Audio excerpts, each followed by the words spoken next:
Hello বন্ধুরা, আপনারা সবাই কেমন আছেন? আশা করি আপনারা সবাই ভালো আছেন। বন্ধুরা, আজ আমি দেখাবো কাঁচা ইলিশের পাতলা করে ঝোল। তো এখানে আমি প্রথমে কড়াই বসিয়ে দিয়ে তাতে পরিমাণ মতো সর্ষের তেল দিয়েছি।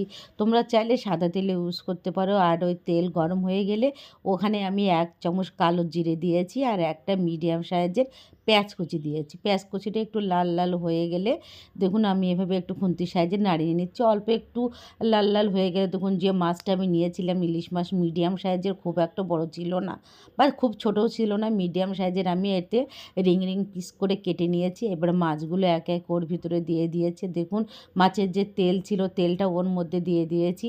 এবার দিয়ে আমি এর ভিতরে পরিমাণ মতো লবণ গুঁড়ো দিয়ে দেবো আর দিয়ে দেবো হলুদ গুঁড়ো। প্লিজ বন্ধুরা তোমরা ট্রাই করো আর সাবস্ক্রাইব করো আর কমেন্ট করে জানিও কেমন হয়েছে। আর সামান্য একটু জিরের গুঁড়ো দিয়ে দিলাম আর একটু কালারের জন্য কাশ্মীরি লঙ্কার গুঁড়ো।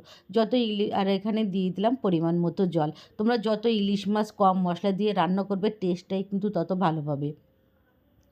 এবার আমি সবগুলো দিয়ে মশলা দিয়ে জল দিয়ে একটু নাড়িয়ে নিলাম। নিয়ে আমি একটা ঢাকনা দিয়ে 5 মিনিটের জন্য রেখে দেবো।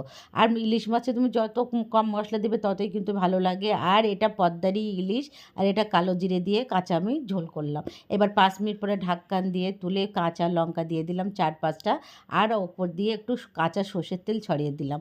তোমরা অবশ্যই কাঁচা সর্ষের তেলটা যখন নামানোর 2 থেকে 4 মিনিট আগে একটু দিয়ে নামিয়ে নেবে, তোমার ততই টেস্টটা কিন্তু ভালো আসবে। এবার ঢাকনাটা লাগিয়ে 5 মিনিট পরে আমি নামিয়ে তোমাদের দেখিয়ে দিলাম।